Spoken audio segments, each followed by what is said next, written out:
जय Hind news Marathi. अहमदपूरच्या panchayat समितीसमोर शासकीय आणि निमशासकीय कर्मचाऱ्यांनी काम बंद आंदोलन व असहकार आंदोलन सुरू केलेलं आहे।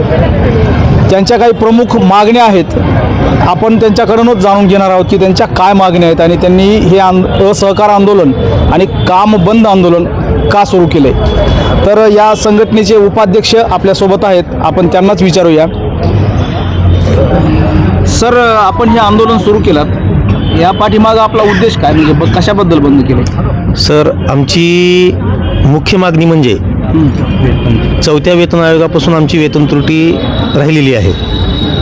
सर्व संवर्गाच्या बऱ्याच संवर्गाच्या वेतन त्रुट्या दूर झाल्या, पण आमच्या लिपिक वर्गीयांची वेतन त्रुटी दूर झालेली नाही आणि ही वेतन त्रुटी 4थ्या वेतन आयोगापासून प्रलंबित आहे।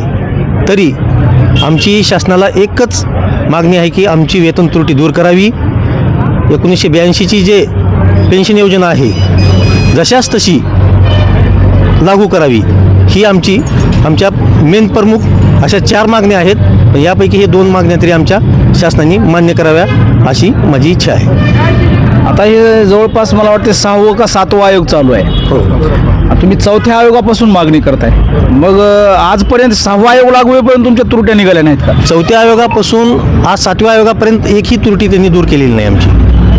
म्हणूनच आम्ही हे आंदोलन उभा केलेलं आहे।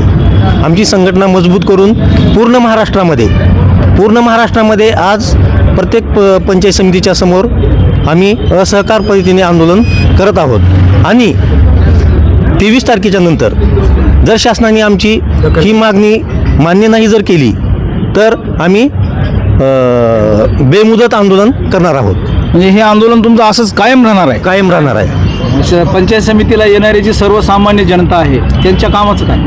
नाही, याची दखल शासनाने घेतली पाहिजे ना।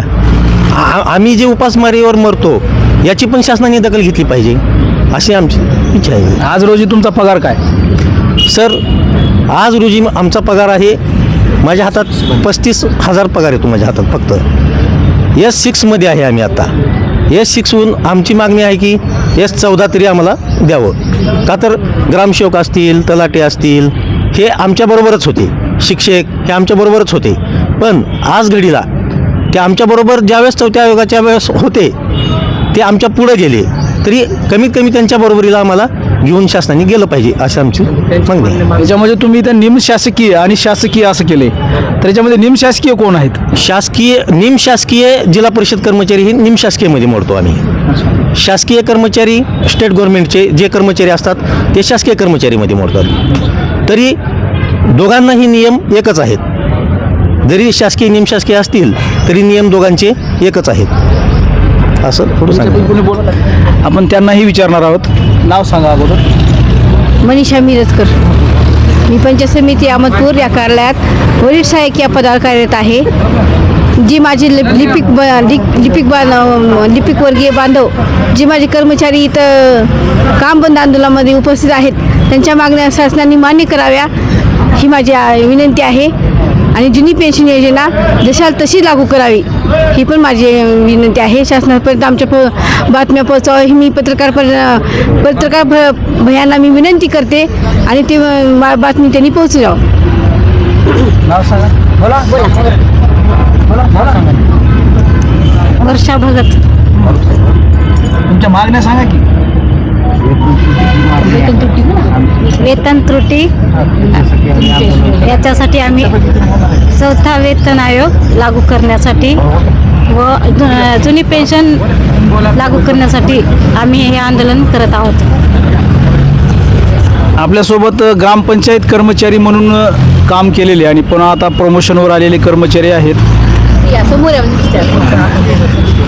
यांच्याकडूनही आपण जाणून घेणार आहोत की यांच्या प्रमुख मागण्या काय आहेत आणि हे किती दिवस आंदोलन करणार आहेत। मी वाहुळे बाळू बाबूराव, कनिष्ठ सहाय्यक प्राथमिक आरोग्य केंद्र अंधेरी येथे कार्यरत आहे। तर जवळपास वर्ग 3मध्ये सर्वात कमी जे बेसिक आहे 7व्या वेतन आयोगानुसार ते सर्वात कमी बेसिक हे कनिष्ठ सहाय्यक यांचं आहे।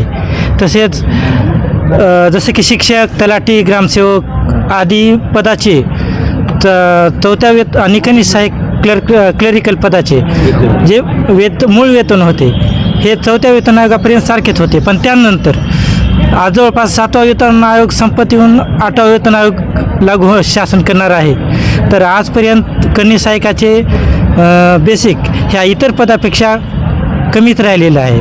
जवळपास खुल्लर समिती असेल या इतर समितीमार्फत इतर पदाचे वेतन त्रुटी जवळपास दूर केलेली आहे, परंतु या लिपिकवर्गीयाचे वेतन त्रुटी आजतागायत आहे त्याच कमी दरात आहे. तरी शासनाला विनंती आहे की आम्हा लिपिक बांधवाचे जीवनमान उंचावण्यासाठी आमचे वेतनामध्ये वाढ करावी व वेतन त्रुटी दूर करावी. तसेच आमची जुनी वेतन जी पेन्शन योजना आहे तर जुनी पेन्शन योजना पूर्ववत लागू करावी. मी तुम्हाला तोच प्रश्न परत विचारणार आहे की तुमच्या या मागण्या रास्त आहेत, तुमचे वेतन वाढलंच पाहिजे शासनाच्या नियमाप्रमाणे GR प्रमाणे, परंतु या तुमच्या उपोषणाच्या आणि आंदोलनाच्या दरम्यान तुम्हाला आज 30-35 हजार पगार मिळतोय, परंतु ज्या जनतेला एकही रुपयाचा आधार नाही, शेतकरी कुठल्या तरी प्रसंगानं शेत गेलं, त्याचं नुकसान झालं असं म्हणून तुमच्याकडे जो साधारण लोक येतात त्यांची जी आता इथं फरफट होणार आहे त्याचं काय? नाही, जनतेची तशी फरफट होणार नाही. तरी पण शासनाने आमच्या मागण्याची रास्त मागण्याची जी लवकरात लवकर दखल घ्यावी, जेणेकरून सर्वसामान्य जनतेचेही हाल होणार नाहीत किंवा त्यांच्या कामाला काही अडथळा निर्माण होणार नाही. आता मग इथं पंचायत समितीमध्ये किती लोक टेबलला आहेत किंवा तुम्ही आपले सगळेच लोक आहेत इथं? सर्वच टेबलचे लोक आज इथं आंदोलनामध्ये सहभागी आहेत. पूर्णच्या पूर्ण पंचायत समिती रिकामी आहे? लिपिक वर्गीय हां हां, त्यामध्ये अकाउंट लेखा विभागचे वगैरे ह्यामध्ये सहभागी नाहीत. तुम्ही हे मागण्या मान्य झाल्याशिवाय उठणारच नाही? वरून वरिष्ठाच्या जे आम्हाला सूचना येतील त्याप्रमाणे आम्ही इथले आदेश घेऊ. तर हे आहेत पंचायत समिती अहमदपूरचे उपोषणार्थी आणि आंदोलनकर्ते. यांच्या मागण्या शासन दरबारी आपण जय हिंद न्यूज मराठीच्या माध्यमातून मांडणारच आहोत, परंतु जनतेचे होणारे हाल वाचावेत यासाठी शासनानेही हा निर्णय लवकर होईल का याची आपण प्रतीक्षा करूया. जय हिंद न्यूज मराठीसाठी मी दयानंद वाघमारे, अहमदपूर. जय हिंद न्यूज मराठी.